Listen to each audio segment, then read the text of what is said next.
Hey, boys and girls, we are going to visit at Nana and Pa's again and see how her garden's been doing. So we have a butterfly garden here, boys and girls.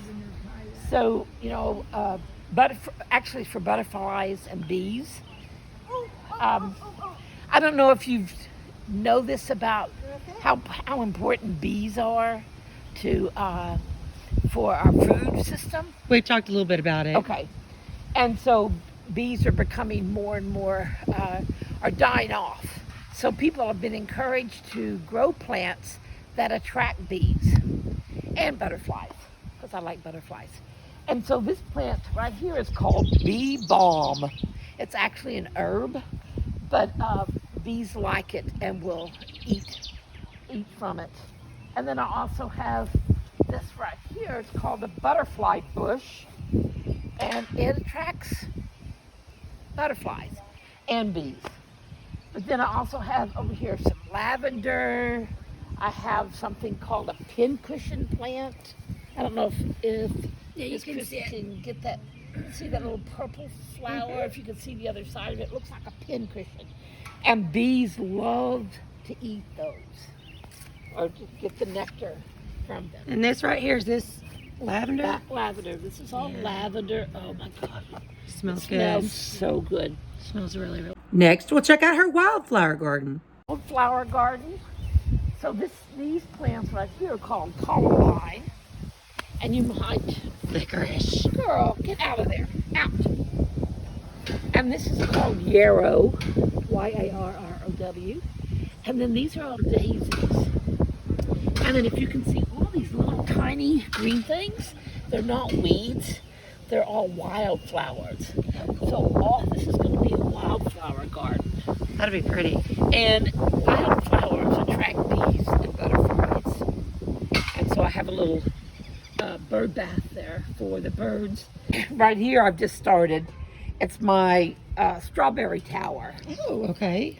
So I just use these crates. And so I haven't filled the other two, but you line it with cloth here. Well, not cloth, but ground cloth, and put your soil in it and plant your strawberries. And then you plant strawberries on the side as well. So then eventually they'll just cascade down. Oh, that's a good idea. They'll grow from year to year. Okay.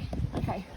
I don't know if y'all remember when the last time we were here at the code frame. We don't need a code frame anymore, but I'm still growing. Look at this lettuce in here. All this lettuce, I'm going to send some home with Miss Christie today to make a salad. What kind of lettuce is that? This is just a bib lettuce. Okay. Kind of like, I can't remember the name of the kind I planted.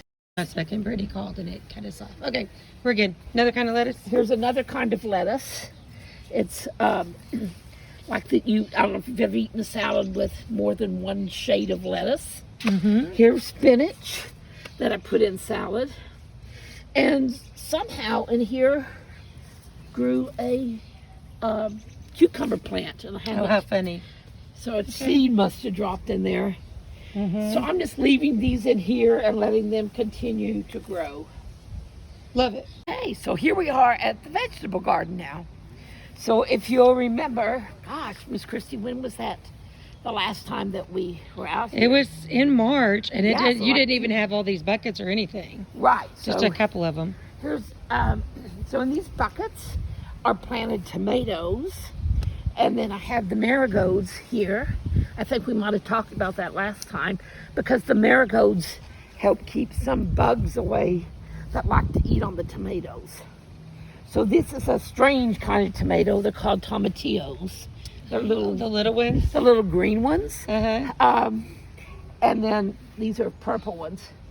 And then I have all those Purple tomatoes? Purple tomatoes. I did not know they even had Little tiny purple tomatoes. The kind that have the skin on the outside. I mean, like a thin layer on the outside. Anyway. I don't know. And I can't wait to see them. Let me show you something interesting. Okay. Look what Nana has around. What is that, Nana? It looks like eggshells. It is. They're eggshells. And why in the world would I put eggshells around tomatoes? Because there are certain bugs that like to crawl around in the dirt and come and cut at the tomatoes. And when they believe it or not, when they get in the soil and they hit against some of those eggshells, they back off and go someplace else. Cool. So it's to ward off bugs. Okay. That's awesome. Oh, let me move this. These, I bought. These are cane poles, and I use That's what them. you have the tomatoes on? See, like right here, I use this. Now, I have... So as the tomatoes grow, will they go inside of here? And they'll grow inside of here, and then I'll also use little ties and help tie them onto these to help support them. Because I don't know if you've ever grown tomatoes yourself, or maybe you're growing tomatoes now, and you'll notice they'll get really tall. And so when the tomatoes grow on them, they get really heavy and start falling. And so you want to support them. And so I have two different kinds of things. I have this for these buckets. I'm going to lay this aside here for a minute.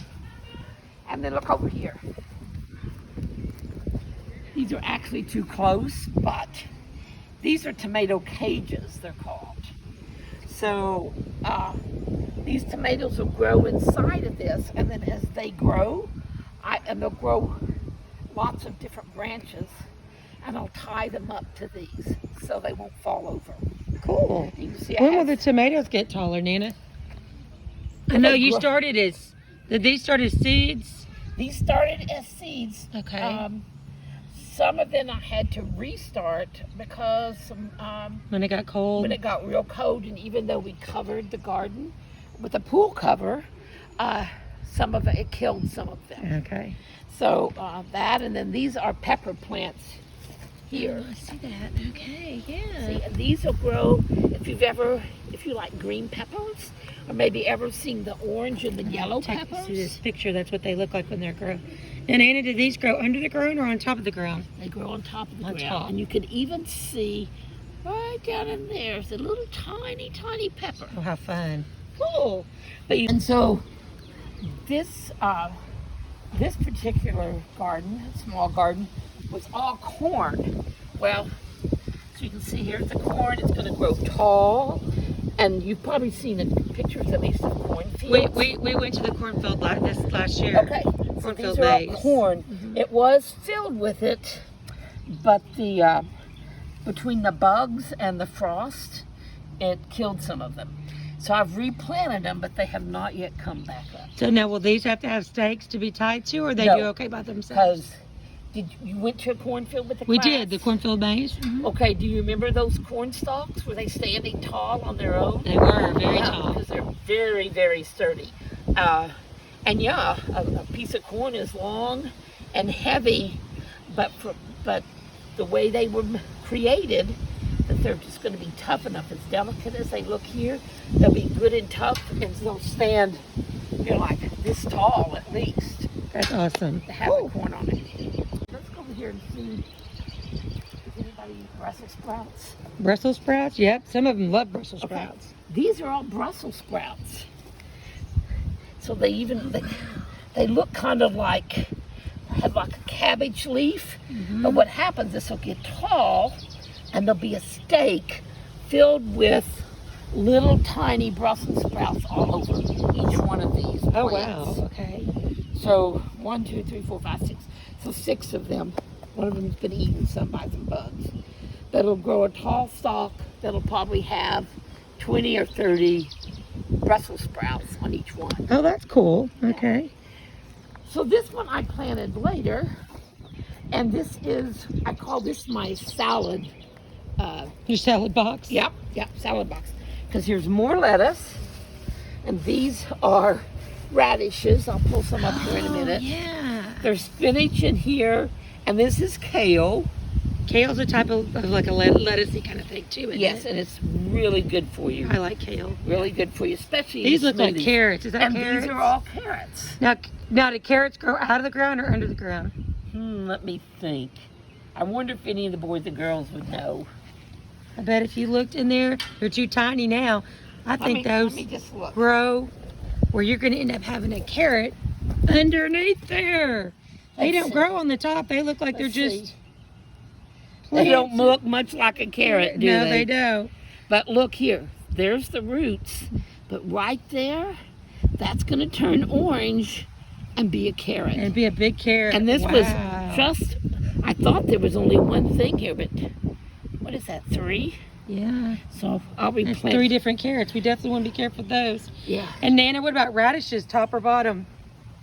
Radishes are the Bro, same thing. Under the ground. So even though you see just the lettuce part on the top of them, when you pull them up, and we're not you have to pull them up, but when you pull them up, there'll be a little radish. Oh, look, you can start seeing that radish. See that radish? And that'll go out into a radish. Yeah. Pretty Matter cool. of fact, I just picked a bunch of radishes and ate them yesterday. Oh, did you? Mm. But these need to be thin. They're way too thick. Okay. So I'll thin them. And then over here is something that I think a lot of you might. Any of you like sugar snap peas? They do. Big Okay, time. The pea pods. That's what all of these are. All Yeah. of sugar snap are pea pods. Oh, wow. And so you can see I have these 2 poles here. Miss Christie will show you in a minute. And so we're going to put up tomorrow. Paul Shaw is going to help me, and we're going to put up some lattice work, or put up. Like fences, like we have some at the new school. Okay. Yeah. So that these can grow on them, because Okay. they also vine, but they're better where cucumbers can vine out onto the ground. These need to vine up. Okay. So, and then these in the back are all green beans. Oh, I love green beans. I love green beans. Especially fresh ones. And they're so good. And then one other thing I want to show you is the last thing that I planted. Oh my gosh, look. I think I dropped lettuce You seeds. think so, Nana? Oh, how funny. I didn't even notice it. That's funny. Okay, over here, this just came up this week. This is all okra. I don't know, does anybody eat We okra? have had okra at school a few times. Okay, and so you can see, this I got a little heavy when I was planting those. So this week I'll come out and do what I call thin. I'll take this out and I'll separate them so they'll have more room to grow. So they need room to be able to grow so their roots can spread out and get the food and water it needs under there? Yes. Yeah. And then they'll grow to be about Wow. this tall. The plants will be I don't know about that either. tall Okay. Yeah. That's pretty cool. with the okra. So this is a lot of food. Makes a lot of food. Will you and Paul eat it all, or will you have too much? Or We will have too much that's awesome. because we have probably 15, 18 tomato plants and lots. You can see like with the sugar snap peas, the pea pods, and the beans. It doesn't look like many, but they keep growing and growing and growing. So yeah, we'll definitely have to do one more video over this summer to So Wrap what this we up. will do with it, of course, we'll give it some to Miss Christie and her family, and to our other daughters and our son for their families. But we have lots of neighbors. What our plan is part of it, we'll put a table out a couple times a week, and outside on our corner, and just put vegetables out there for anybody that wants to take them. But I'll also can, and I don't know if you've ever heard of canning before, but Miss Christie probably remembers when she was Yeah. a little girl. Miss Christie doesn't like. Hang on. Miss Christie doesn't like canning. But canning is hot. I was gonna say sweaty it's work. hot. That's all I Hot, remember. sweaty work. But you get your vegetables, your tomatoes, or your green beans, or your okra, and you prepare them and you put them in mason jars. They know what a mason jar Okay. is. We use those at school. They're glass. Yep.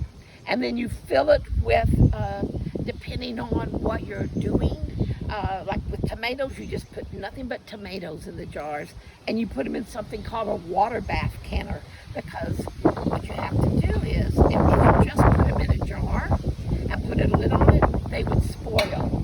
So what you have to do is you put them in a special device, a special kind of pressure canner and a water bath canner to seal the lids on them. And Christy, I'm sure Miss Christy remembers when she was little, we ate all year long on the vegetables that we canned. Right, so you guys get metal cans maybe from the store because those have been canned in a metal can. But when you can your vegetables at home, you use glass jars and you put them up and it works just like those metal cans, and you can keep them for a very long time without them going bad. For a very long time. Yeah. I did have one other thing to show you. Okay. Oh, I'm sorry. No, good. We're I on. noticed this this morning. Look at this tomato. Oh, yeah. It has 3 blooms on it. And guess what the blooms turn into? Tomatoes. I'm gonna guess tomatoes. There you go. Tomatoes. So see how this was a little bitty short tomato, and it's grown lots of different branches. I'll actually... Yeah, one of those will have, a ton of tomatoes. So like this already has, these 3 will turn into tomatoes, and you can see right here, here's 3 more that haven't turned yellow yet. So they're all over these. So it's not going to be that much longer before we have tomatoes. That's pretty cool. I think it's pretty cool. I know, I love fried green tomatoes actually. Yeah. Oh yes. And so the only other thing that I might show you, I'll turn it off. We'll be right back. this. These 1, 2, 3, 4, 5, 6, 7. I had to count because I just planted some more. These are all sunflowers. So a sunflower starts off that small? So have you ever eaten sunflower seeds? Or maybe fed your birds in a bird feeder, fed them sunflower seeds? So these all grew from seed. And so I put one of these bamboo poles here to help support it. But if you go maybe even Google a picture of a sunflower, it grows to be like Super tall. or 8 feet tall. Now that's a fake one, isn't it? Oh, that's a fake one. Yeah, that's kind of what The windmill one. really tall like that. Absolutely. About taller. Yeah. And they get the bloom, the flower on them. They each have 1 flower, and they get to be this big. Oh wow. Beautiful colors. And then the center of it's filled with sunflower seeds. And guess who loves sunflower seeds? I'm gonna guess us? Nana and the birds. Birds.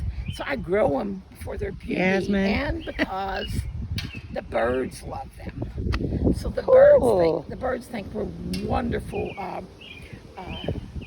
wonderful people because we supply them with food. I bet. And so some of the bugs think so too. Yeah, that's why your birdhouses are actually full of birds. Yeah. Oh yeah, Paula made some birdhouses. Just for decoration. Just for decoration, and now we both birdhouses have a family in each one. So we talked about making some more, and I said, oh my gosh, we're going to have a village. You're gonna have bird poop everywhere. Bird poop, yeah. Well, thanks so much. Yeah, no, go for it. Thanks so much for coming to my garden. Like Miss Christie said, she's going to try to come once or twice more this summer when things are really going. Because right now, they're just at the level that they should be. They had a little slow start there when we had a couple of times of freezing weather later in the spring. But she can show you then. So I welcome you back. Or, once, I won't say that. No, they know. They talk about coronavirus all the time. Okay. Once coronavirus is over, maybe you can come visit Nana's We would love garden. for you to come visit our garden. And just come visit, play on our swing and our hammock, and have some popcorn and lemonade. So yeah. And sunflower So seeds. thanks for coming. So good to see you again. Thank you, Nana. You're welcome.